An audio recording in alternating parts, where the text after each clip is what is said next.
Item ಯಾವುದೇ ಇರಲಿ try ಮಾಡಿ ಆಚಿ ಚಿಕನ್ ಮಸಾಲಾ. ಮಹದಾಯಿ ಯೋಜನೆ ಜಾರಿಯಲ್ಲಿ ವಿಳಂಬವಾಗ್ತಾ ಇರುವ ವಿಚಾರಕ್ಕೆ ಸಂಬಂಧಪಟ್ಟಂತೆ ಗೋವಾ ಸರ್ಕಾರಕ್ಕೆ ಕೇಂದ್ರ ಸರ್ಕಾರ ಹೆದರುತ್ತಾ ಇದೆ ಅಂತ ಹೇಳಿ ಹುಬ್ಬಳ್ಳಿಯಲ್ಲಿ ಡಿಸಿಎಂ ಡಿಕೆ ಶಿವಕುಮಾರ್ ವಾಗ್ದಾಳಿಯನ್ನ ನಡೆಸಿದ್ದಾರೆ. ಕೇಂದ್ರ ಸಚಿವ ಜೋಶಿ ಅವರಿಂದ ಸ್ಪಂದನೆ ಸಿಗ್ತಾ ಇಲ್ಲ. ಇಷ್ಟು ಜನ ಕೇಂದ್ರ ಸಚಿವರು ಇದ್ದು ಇಲ್ಲಿ ಇಲ್ಲದಂತಾಗಿರುವಂತಹ ಪರಿಸ್ಥಿತಿ ನಿರ್ಮಾಣವಾಗಿದೆ. ಬಿಜೆಪಿಯವರು ಲಾಭ ಪಡೆಯಲು ಹೊರಟಿದ್ದಾರೆ.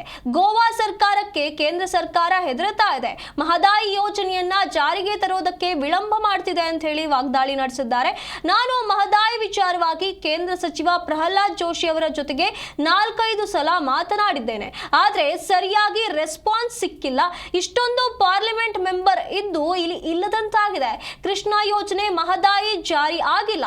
ಈಗಾಗಲೇ ಸುಪ್ರೀಂ ಕೋರ್ಟ್ ನವರು ಆದೇಶ ನೀಡಿದ್ದು ಸಿಡಬ್ಲ್ಯೂಸಿಯಲ್ಲಿ ಬಗೆಹರಿಸಿಕೊಳ್ಳಲು ಈಗ ಇದರ ಲಾಭ ಪಡೆಯೋದಕ್ಕೆ ಬಿಜೆಪಿಯವರು ಹೊರಟಿದ್ದಾರೆ. ನಾವು ಸಾಕಷ್ಟು ರಿಸ್ಕ್ ತೆಗೆದುಕೊಂಡು 35ರಿಂದ 40 ಲಕ್ಷ ಕೊಡಲು ತೀರ್ಮಾನ ತೆಗೆದುಕೊಳ್ಳಲಾಯಿತು. ನಮ್ಮ ರಾಜ್ಯಕ್ಕೆ ಅನುಕೂಲವಾದ ಮಾಹಿತಿ ಕೊಟ್ವಿ ಅಂತ ಹೇಳಿ ಡಿಕೆ ಶಿವಕುಮಾರ್ ಅವರು ವಾಗ್ದಾಳಿಯನ್ನ ನಡೆಸಿದ್ದಾರೆ. ಬಿಜೆಪಿ ಗೌರ್ಮೆಂಟ್ ಇಲ್ಲಿವರೆಗೂ ಗೋವಾಗೆ ಎದುರುಕೊಂಡು ನಮಗೆ ಪರ್ಮಿಷನ್ ಕೊಡ್ತಾ ಇಲ್ಲ. ನಾನು ಜೋಶಿ ಅವ್ರ ಹತ್ರ 3-4 ಸತಿ ಭೇಟಿ ಮಾಡಿದ್ದೀನಿ. ಅವ್ರ ಮಿನಿಸ್ಟ್ರು ನನಗೂ ಭೇಟಿ ಮಾಡೋರು ಅಂತ ಹೇಳ್ತಾರೆ.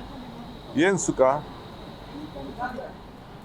ಸುಖ ಅಂತ ಏನವರು ಆಯ್ತಪ್ಪ. ಬಿ ಜೆ ಪಿ ಇಷ್ಟು ಜನ ಎಂ ಪಿಗಳು ಇದ್ಕೊಂಡು what is their contribution to Karnataka on irrigation front?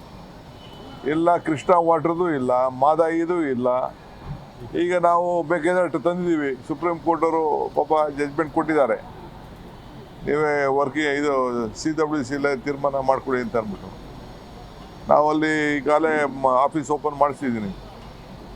ಈಗ ಅಲ್ಲೂ ಕೂಡ ಈಗ ಹೊಸ DPR ಪ್ರೆಸೆಂಟ್ ಮಾಡ್ತಾ ಇದ್ದೀವಿ. ಕೊಡಿಸ್ಲಿ. ಈಗ ಎಲ್ಲರೂ ಅಡ್ವಾಂಟೇಜ್ ತೊಗೊಳಕ್ಕೆ ಹೋಗ್ತಾರೆ. ನಿಮ್ಮ ಕಾಂಟ್ರಿಬ್ಯೂಷನ್ ಏನು ಹೇಳಿ? ದುಡ್ಡು ಕೊಡಿಸಿದ್ದೀರಾ? ಮಾತಾಡೋದ ಪ್ರಕಾರ ಮಾಡಿದ್ದೀರಾ? ಈಗ ನಾವು ಎಷ್ಟು ರಿಸ್ಕ್ ತೊಗೊಂಡು